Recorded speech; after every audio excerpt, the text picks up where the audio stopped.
Hello, my name is Lisa LaLiberty. I'll be speaking on the basics of auto insurance. For most people, buying an automobile is their first major purchase.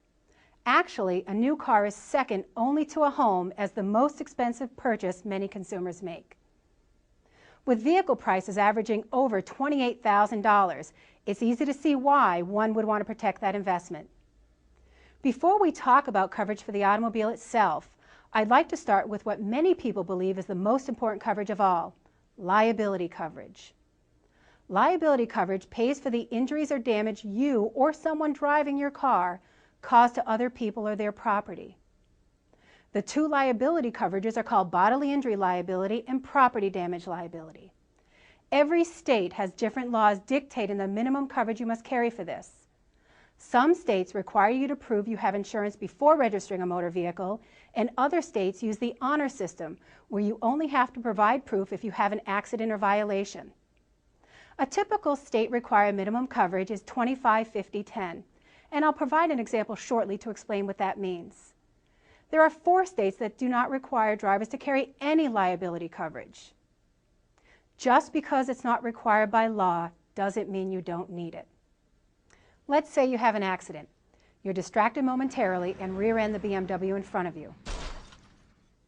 There are 3 people in it, all of whom suffer some injury.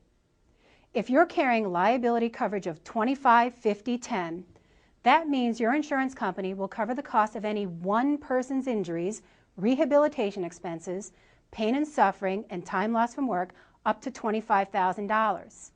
But they will not pay more than $50,000 for the accident, regardless of the number of people injured. This is the bodily injury portion.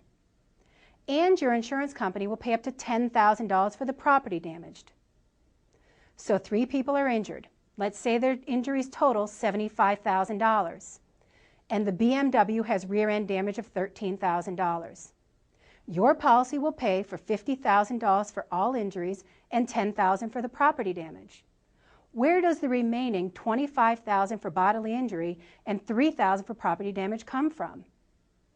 Once your policy pays the maximum limits, you could be held personally responsible for the remaining amount. It's generally recommended that you carry more than the state minimum coverage to protect yourself from this financial risk. The next coverage under an automobile policy is medical payments coverage. This provision protects you and your passengers if you're hurt in a car accident, regardless of who's at fault.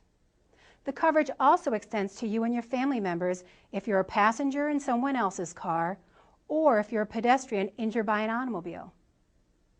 Medical payments coverage pays the medical bills resulting from an accident up to a per-person maximum, commonly $5,000. There are no deductibles and no waiting period under this coverage, and prescription drugs related to the injuries are covered.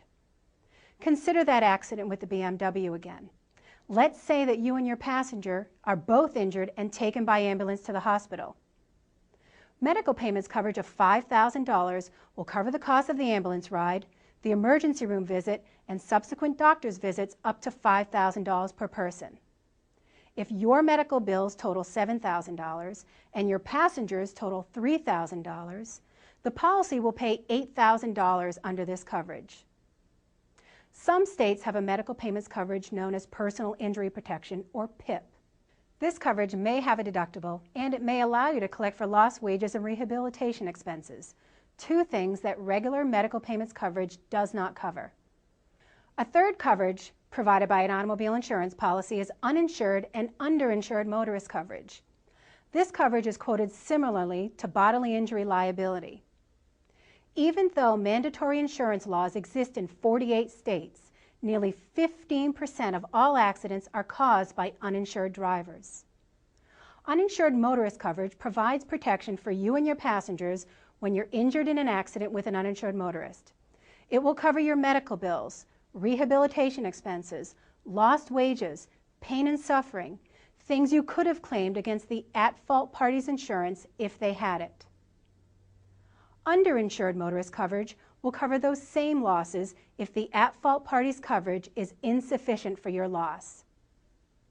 Keep in mind, in most states, the uninsured, underinsured motorist coverage applies to injury only and not for damage to your vehicle.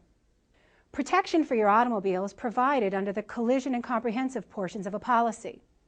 Collision coverage applies when you have an accident involving another vehicle or an object, such as a telephone pole, a guardrail, a building, or when you overturn your vehicle. Comprehensive coverage applies in losses involving fire, theft, vandalism, broken glass, hitting an animal, flood or hail damage, or other losses not caused by collision. These coverages have a deductible, the amount you must pay before the insurance company pays for damages. Common collision deductibles are $500 or $1,000, and common comprehensive deductibles are $100 or $250. If your automobile is financed, then you're required by the bank or financer to carry comprehensive and collision coverages until that loan is paid off. It's important to note, an insurance company will never pay more to fix your vehicle than the vehicle is worth. Two other coverages available through many insurance companies are towing and emergency road service and rental car reimbursement. While these coverages are optional, I always recommend them as part of my full coverage package.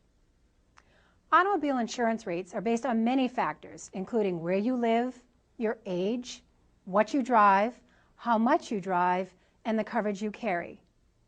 One way to keep your insurance costs down is to take high comprehensive and collision deductibles. As a vehicle gets older and is not financed, many people choose to drop these two coverages completely as a way to save money. Additionally, many people choose to pay for small claims out of their own pockets as a way to keep their rates down.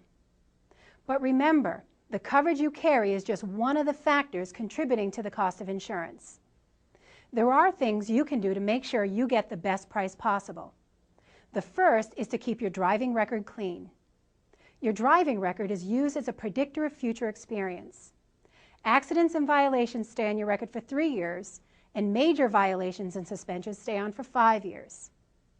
Many companies now use a scoring model that combines your driving record with a variety of other information, including certain elements of your credit history and prior insurance claims to determine your cost for insurance.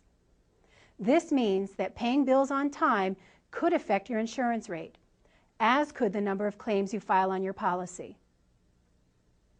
Automobile insurance can be confusing, but a little knowledge can go a long way in providing you the protection you need.